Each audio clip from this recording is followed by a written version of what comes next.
All right, I am getting ready to press and trim all of these and then sew them all together and be done with sending holiday wishes.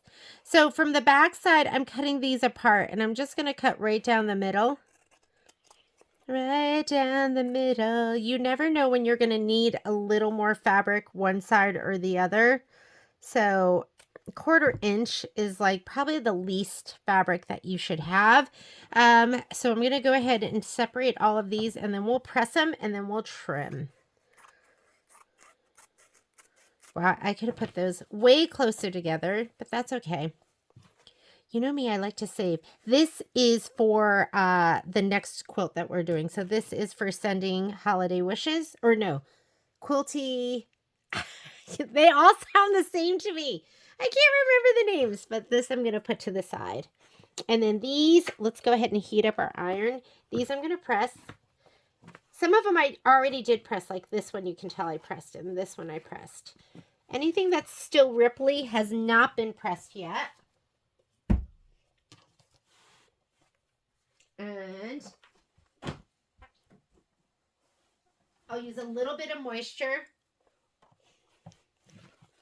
And I'm going to use my OESD pressing cloth.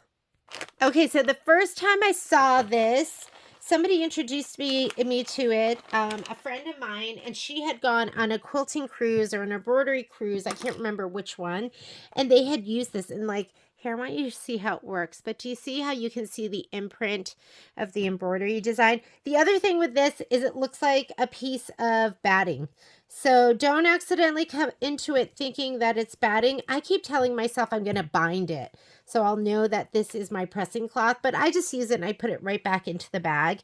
So you are going to take your embroidery, put it embroidery side down into the, this is your press cloth. And then when you press, it pushes the embroidery design in and spreads the fabric around it. So if you have puckering or anything like that, you don't need to worry about it.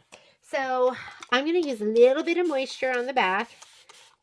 Works best that way. And let's go ahead and we are going to press. Let me see if I can get my angle better.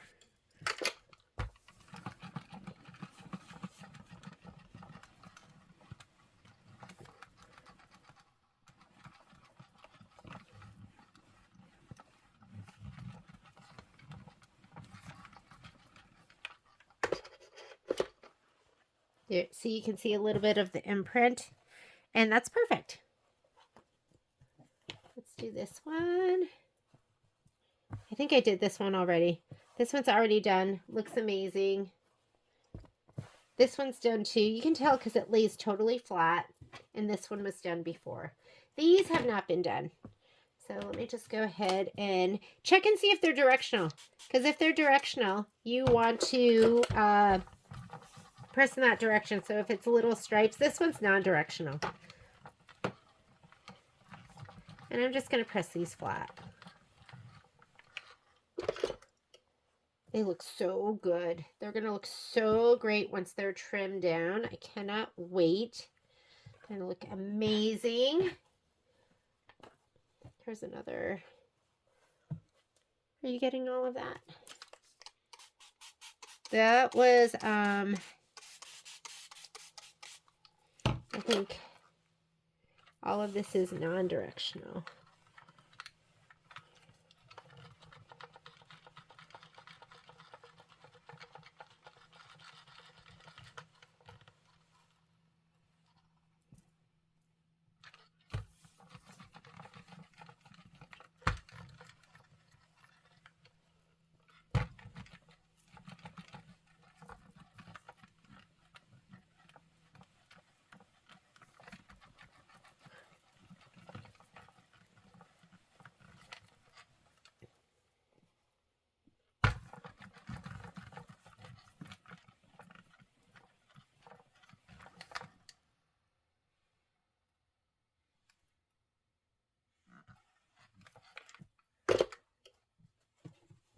I want to make sure it's not getting any moisture through here. I'm going to double this up because I'm going to mat on a cutting mat. And I just want to make sure it doesn't go through, you know, the moisture.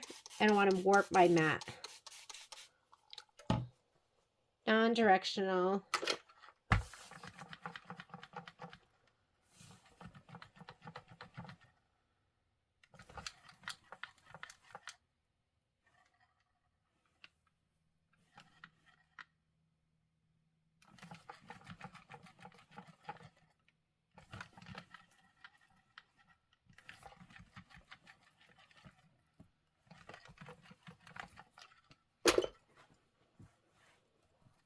So cute.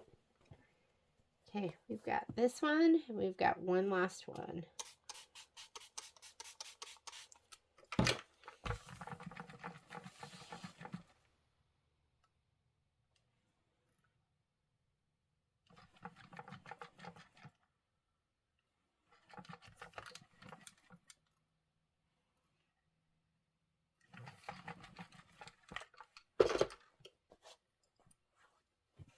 And here's the last one. I'll do it down here.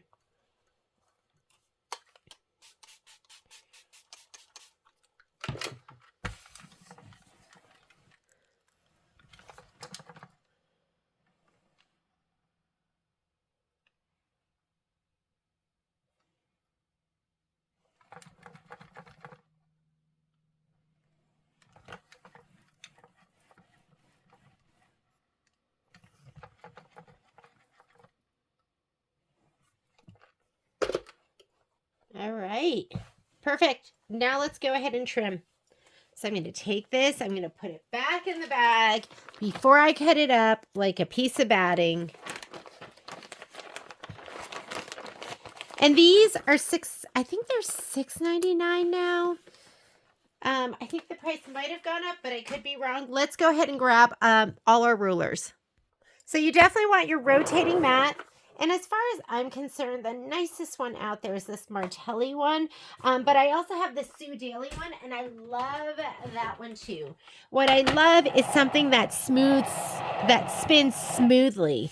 So I have this little one that I love, and then I have this one, and this is the one I use most of the time. This is nice because they separate. So you have your velvety base, and then you have the top that goes on it and that spins. And once you are done with one of these, if you destroy it, then you can just replace this top part. The Sue Daly ones are connected, but the price on these are right. So we have them on the website, and you can find them. Just look up rotating mats. So I like to grab an array of rulers, and I also like to have my pop rulers. And it looks like for these, a 4x4, a 4x6. I can just tell by looking at the size of them. These are 2x4s. So 4x4, 4x6 seems to be the sizes that I'm going to need in the pop rulers. And then I'll supplement with my regular rulers. So I'm going to grab out my 4x4 and my 4x6. And they come in two sets. They come in the squares, and they come in the square and the rectangle. And if you're going to do Kimberbell, you got to get both sets. So treat yourself, get them. What is this? I got this new ruler, which I'm kind of excited about, but this looks like 6.5. And that ruler is 8.5. So let's grab this. Here we go. And I'm going to go ahead, since there is, like, you'd have to layer to cut. So I'm going to go ahead and just use this one. And you're probably seeing the top of my head. You're looking from the top down, and you're going to fussy cut the best you can. It's not going to be perfect, but just have it be as perfect as you can get it.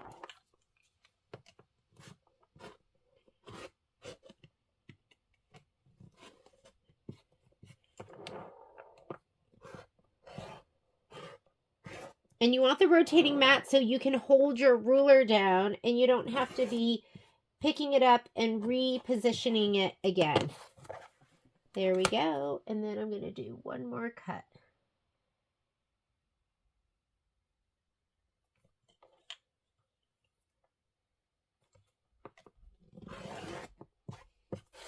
This one is done.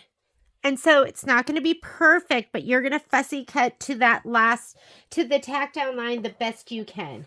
Now with your pop rulers, the 4x6 is the perfect size for this. You're going to frame it. Make sure you put this down with, I have these little grippy things so it doesn't slide around.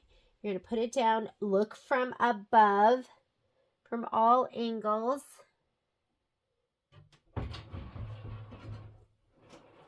Left to right, top to bottom. And that looks pretty good. And then you're going to cut. Push your rotary cutter in towards the left. Hold it down, spin. Hold it down, cut. Don't let go. Hold it down, spin. So you're holding it down the whole time. And just make sure when you do your cut, the very first time I used my pop ruler, I went like this. Had nothing to do with the ruler. It's totally me. I just cut into it. And then I threw my pop ruler across the room and I said, that is a piece of garbage. And then when I came to my senses, I realized that I had cut like a piece of garbage.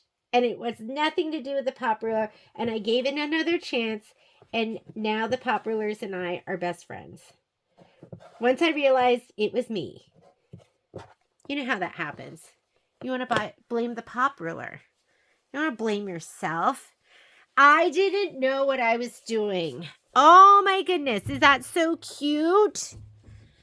Look at the little bow. And then the candy cane. Come on. So you lean your rotary cutter into the left side. And not like that. I still laugh when I think about that. I literally went and just cut right into the embroidery. Okay. So fussy cut. Look at it from all angles. Looks good. All right, cut. Hold your ruler down. A little pressure to the left. If you are a lefty, a little pressure to the right, right?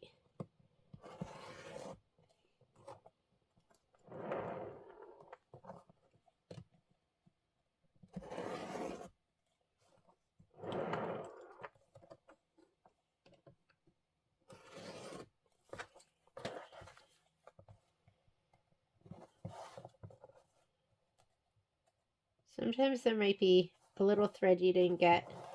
Just pull it around.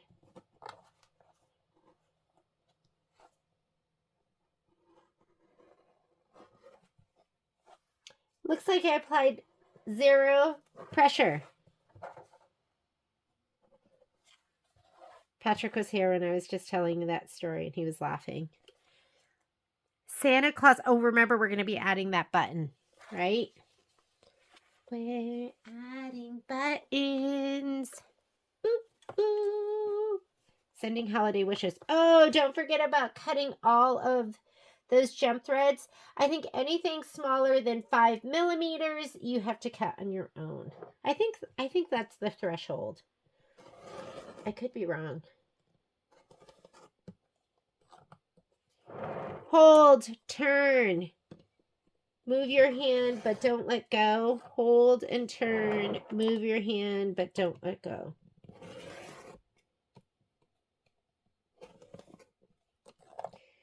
And turn. Hold and don't let go. Okay. I think I did a better job that time. You get to see all my mistakes because I don't refilm. What you see is what you get. It's my first shot. I do the best I can. But I'm only human, born to make mistakes. That is my song. That song, I think, was written for me. Because I find myself saying that several times a day. Okay. Here we go. You can get 3 cuts. 1, 2, 3.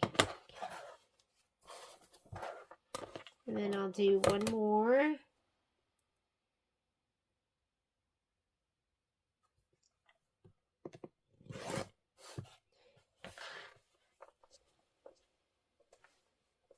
Oh my God, I was hoping I would get my July put together, my August put together. I would cut out my September and October.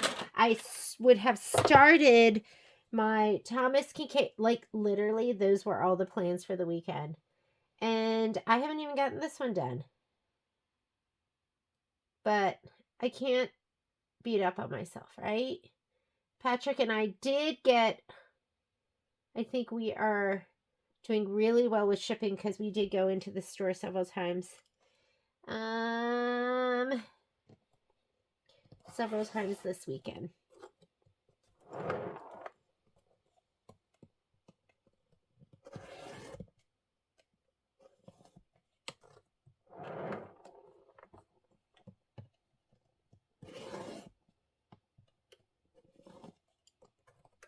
Hold, turn.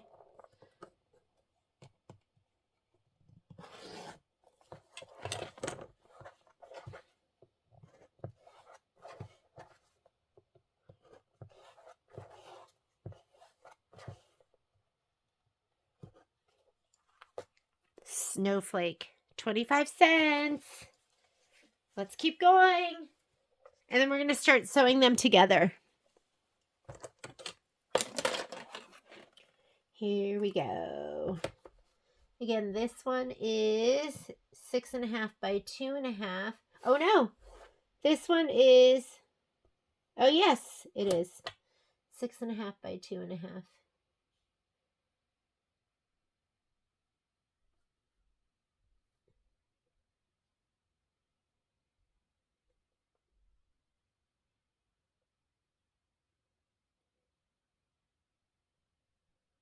I think we're good. We'll do 3 cuts. 1, 2, 3.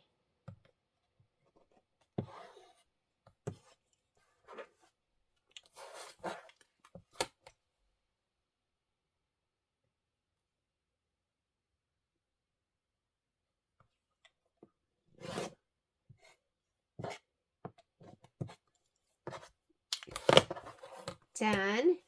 This one's 2.5 by 4.5. So I'm going to grab my 4.5 by 4.5 inch ruler. Sizes I could not live without.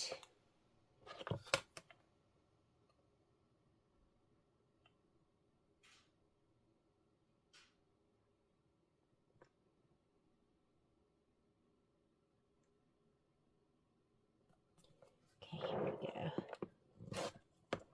Are you seeing like a lot of my head? Sorry. Sorry. This fabric is so cute. So if you want yardage of any of this, we have the whole line at the store. So if you're like, I have to have that fabric, you can order it. Here we go.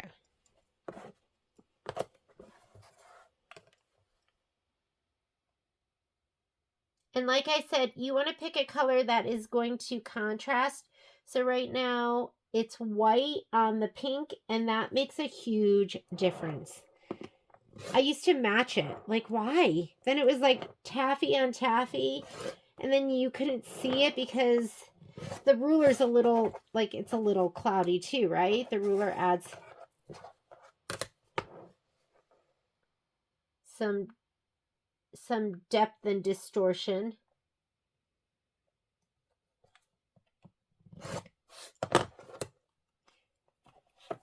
Mailbox, ooh, ooh, oh, good thing I separated the two. I have not checked and cut through 2 quilt blocks at a time and ruined a quilt block. So you definitely want to check. Okay, here we go.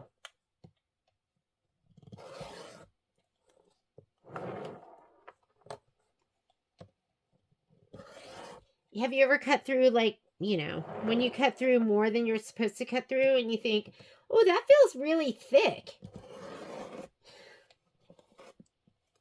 That's what I did when I did cut through 2 quilt blocks at a time.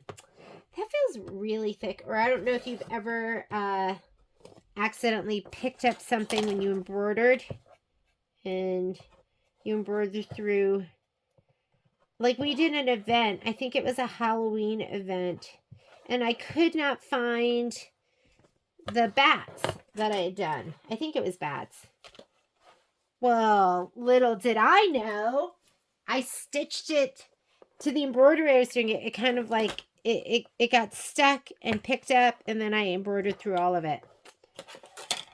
It's a sad day. Any mistakes you can make, I've made them. And I think you guys have too if you've embroidered long enough. It's just part of the self-hazing process.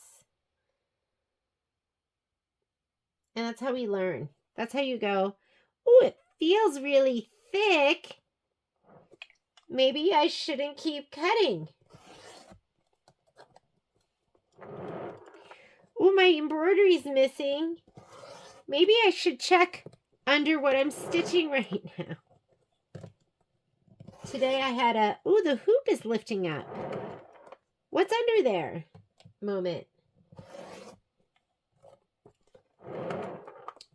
Is that it? Yep.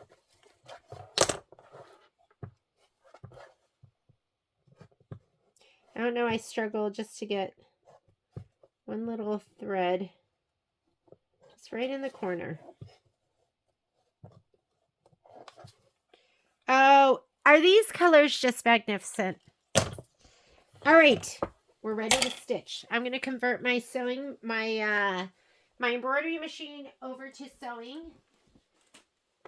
Maybe I'll leave these out. I'm going to leave these because I do need to finish up my June and my July and August mini quilt. Part of me goes, let's do that next year. Let's not do that now, but we should, right? Here we go.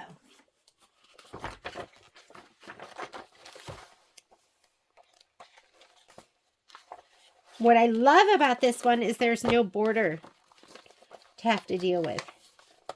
So I am going to go ahead, and here's the mailbox.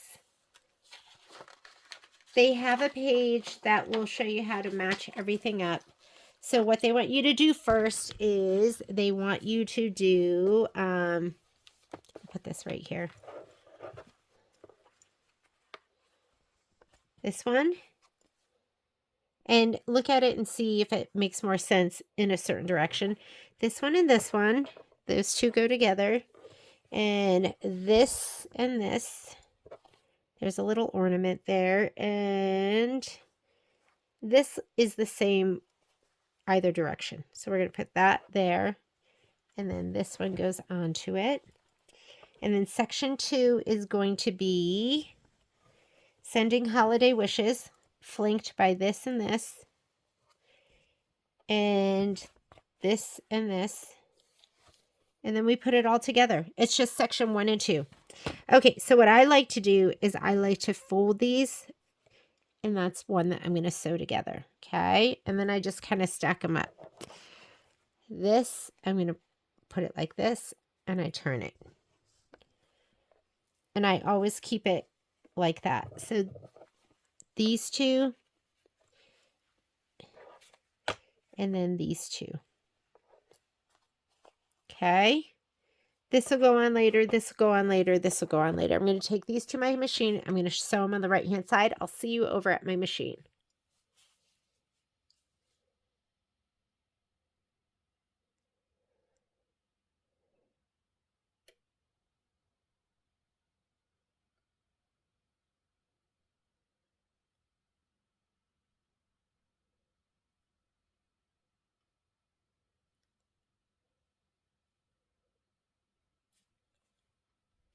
Oh my goodness. I was piecing and not recording, and I'm not sure what you got and what you didn't get. I'm going to have to watch. But I am done. I might have been recording and pausing when I thought I was recording and recording when I thought I was pausing. But here we go. This one is pieced and ready to go. I'll be right back. I'm going to piece the back to this. Okay, I am layered and ready to go. I usually do like, it depends on the project. The bigger the project, the more I'll have. But this is a little itty bitty. So I have about an inch going all the way around. And I pieced my back. These are leftover pieces from the projects. And I use either June Taylor basting spray, or I use Sullivan's, whatever I have.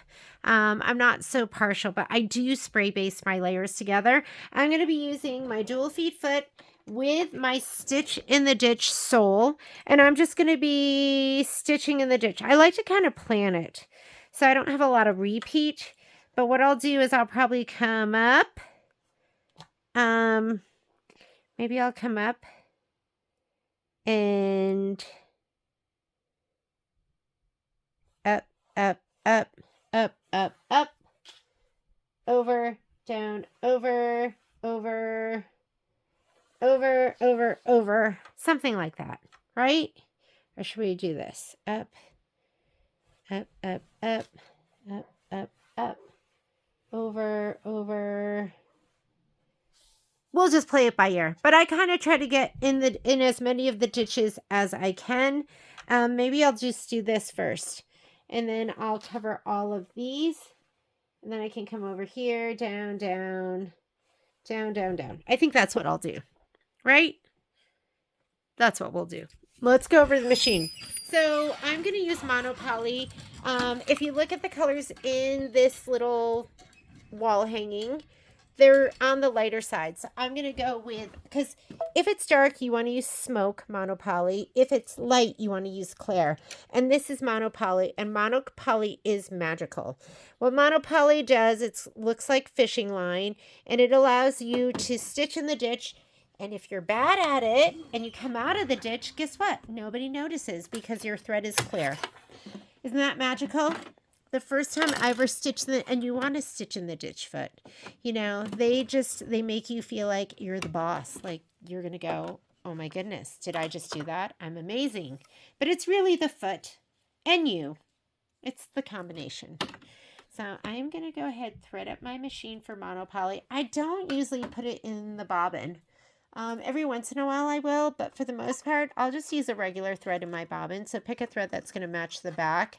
And I'm just going to leave mine with the white, because it'll be fine. Doesn't always thread. Your threader doesn't always work, but I find more often than not, mine does work, so I do use it. The machine's so great. The luminaire is so great.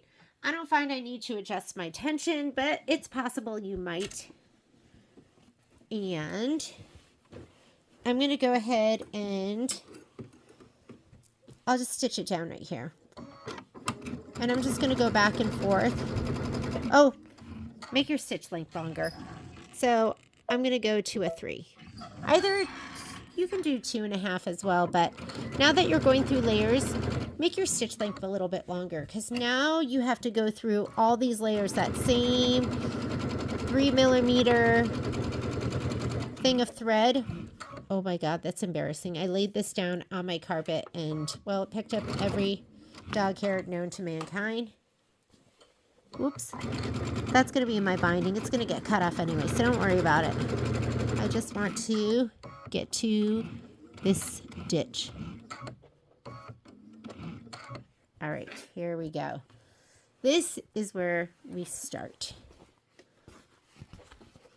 And your eye is going to stay on the flange and make sure it stays bedded in the ditch. And you can gently give it a little bit of a spread if you want. Take your time. This is not a time to be rushing and speeding.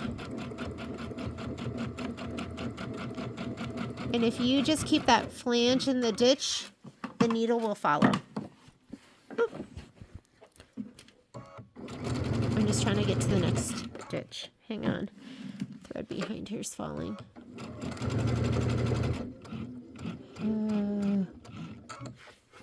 Do I need one more stitch? No, I'm good.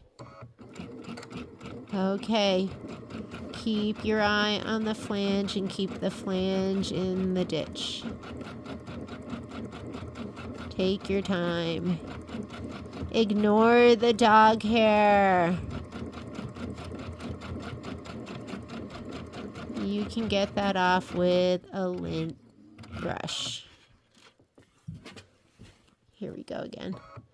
Oh my goodness, I'm embarrassed. Don't look at the dog hair.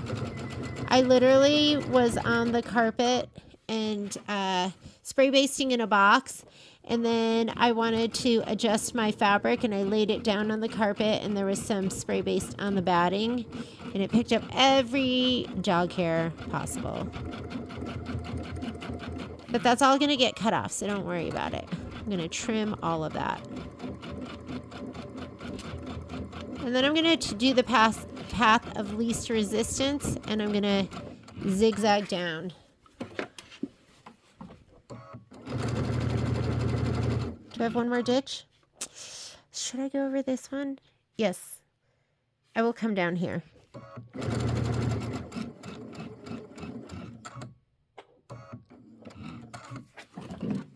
Because that's close. Close enough to the top. Sorry. Cord getting tangled.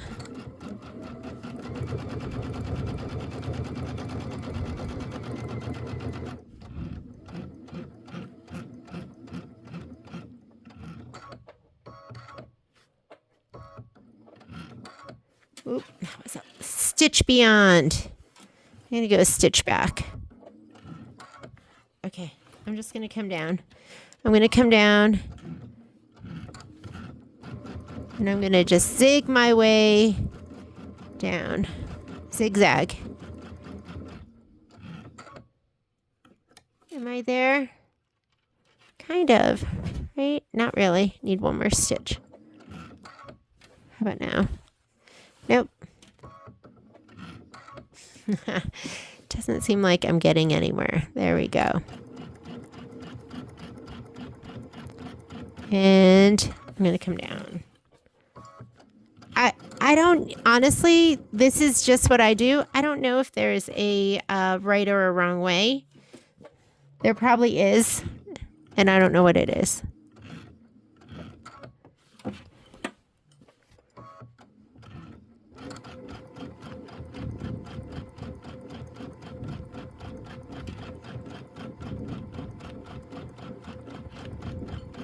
Once I do this, I'm going to trim off all the edges and we're going to bind.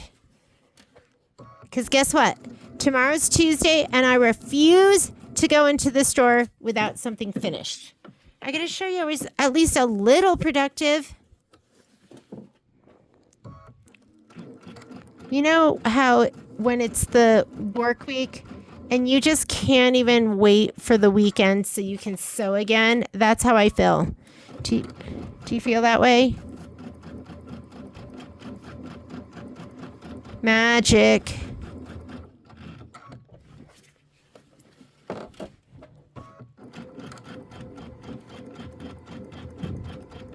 There, I came out of the ditch like a stitch, and who cares? You're not even going to know because I'm using monopoly, and it's amazing. And that is enough for me. Could you even see what I was doing? All right, look, can you even, okay, here, this is what I mean. I'm out of the ditch, the tiniest bit right there. Do you see it? But you can't even tell because it's monopoly. And it looks amazing and beautiful, and it looks just great. Okay, you do want to come in here. I don't know what that thread is from. And you want to trim all these jump threads. And when you trim the jump threads, trim the jump threads. I want you to use your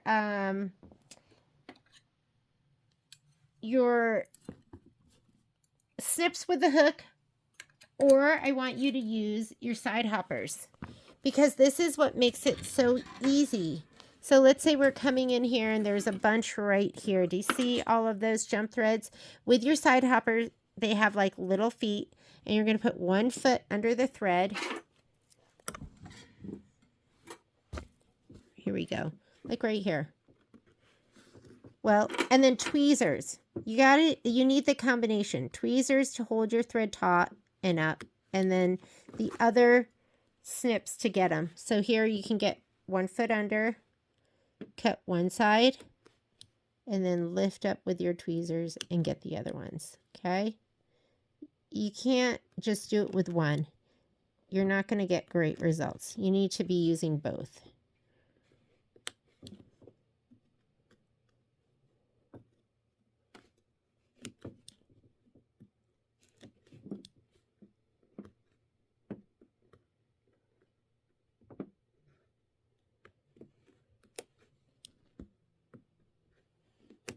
Okay, the other thing you can use is you can use these snips, and these are great too. Oh, he just came out without anything. So put the hook under, snip one direction, and then you can flip them, and then snip the other direction to get as close as possible. Let's get this one. This is a good thing to do, like, I don't know, while you're watching a movie or hanging out with Patrick. There's one right there. You see it? Get that. Get it. Get it. Get it. So you want to go through your whole thing. Get rid of any of those jump threads. So I like to clip one direction and then pick it up and clip the other direction.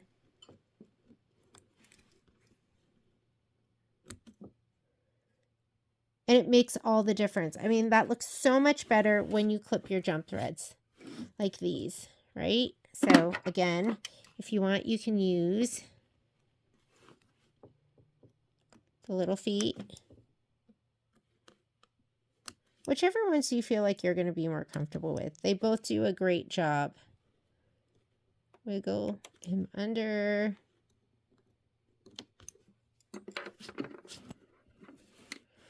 Or the hook. Whichever style fits you best. That's what I want you to use. You want to clean all this up. Oh my goodness. Guess what I was going to do? I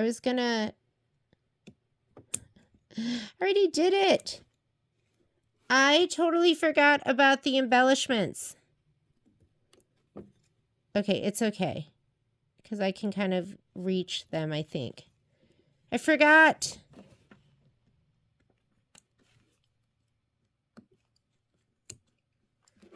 I don't think I could sew that button on anyways. I gotta find my floss too. My DMC floss. Maybe Violet left it here. I might have it at the store. I might have to do it from the store. Did you guys forget? I totally forgot.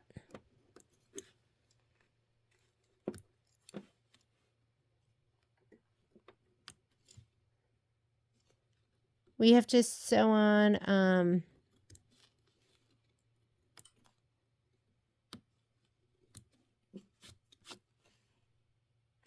oop, I thought I was done. We have to sew on the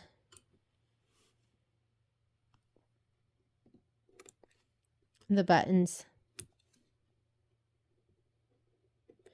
And I have these, OESD makes them, and then we carried the Tula pink ones too. And of course, these are the Tula pink ones because they're so cute. The OESD ones are fantastic. They're just not this pretty titanium. Can you believe that? That I forgot to sew those on? You're like, of course I believe it. That's so you. Yeah, it is.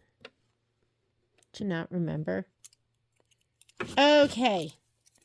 Where are the embellishments?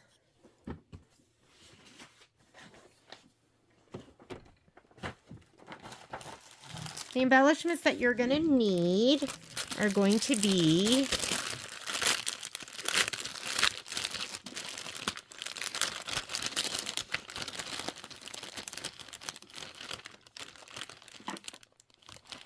Is that it? So we have the little letter that's going to go in here. I mean, that's so cute. But how are you going to do it where you notice it? And then we stitch it down. I'm going to have to look at the picture. So you have this. You could put it. I mean, it's so cute. You want to see the whole thing. I almost want to just stitch it down like that. So we're going to have to figure out that. And then this one goes on the letter down here. So I can still get in here. So I'm going to sew it down this way. I'll just pop it in and sew it down. And I think that's it. I think those are all the embellishments that we need for this one. But let's check. We'll go ahead and check the book. I'm going to see if I can find some floss to sew that one down, because I want to tie it in the front and tie a little knot there to make it look really cute. I'll be right back. Okay, so there are a couple more things that we need to do, because if you look at the... Oh, hang on a second. No, this is right. For a minute, I thought, I'm doing the wrong quilt. I'm getting them all confused. There's rhinestones. So your kit comes with some rhinestones. Couple of things. You're going to have, I'm not sure where this present go. I think you have a choice of which one you put in here, but maybe that'll be the better one. That's the one they show. Okay, and they show it stitched down. So again, I think I'm going to grab some floss and tie those down. The other one's going to go right here. And I didn't sew the edges down so I can reach in there, reach in between the layers and sew that one down. And then you have a bow. So you have this. So you're going to tie a bow, and that's going to go on top of the Dear Santa. I usually hot glue these down, but you know, if you really want it to stay down. And then you have rhinestones. So the rhinestones they included, they say just to use some kind of fabric glue, but I'm going to use Hot Fix ones. And the rhinestones are supposed to go right here on top of the berries, which I think it would be almost better to not have stitched those and then just put them down. Just saying. So you do have this to tie your bow. Ooh, it's sticky. Sticky stuff. It made it look a little icky too. I don't like that. You could also kind of press this a little bit. Make sure your iron's not too hot, right? You don't want it too hot. But you need a little hotter than just not hot, which mine I think is like not hot. Let's see. So, I'm never really great with these, like tying a bow without there being something for it to go on. We'll do it like this. I'm not bad at it, but I'm not great at it.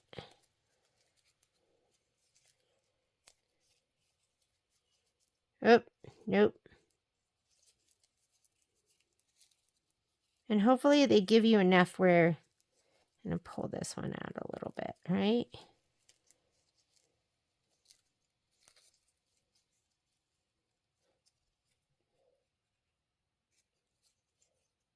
I mean, how big do you want this bow? You don't want it too big.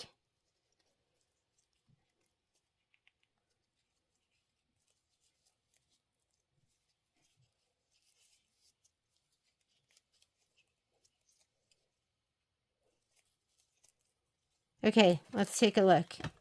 Is that too big? Oh yeah, that looks ridiculous. Hang on.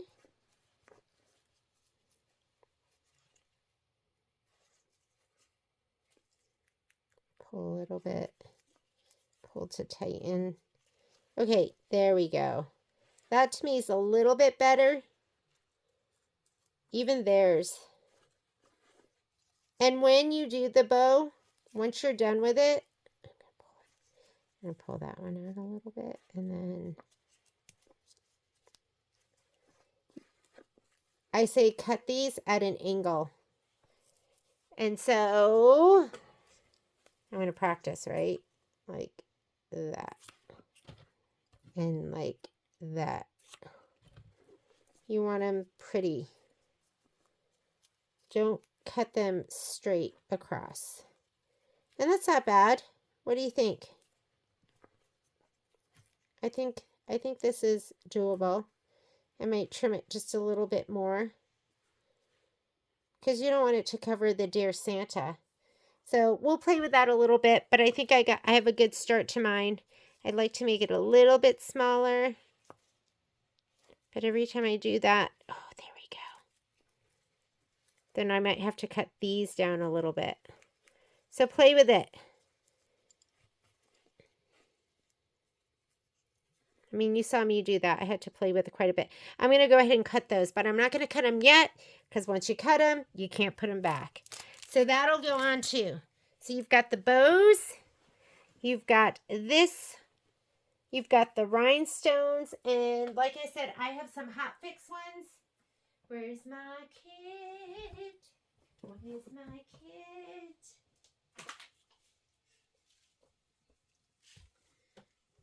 So you're going to put the rhinestones down, and I'll do one more video where I attach my rhinestones, my my buttons, and my binding, and then we'll be done with this. So I'll bring it in tomorrow to kind of show you it's almost done, but not quite.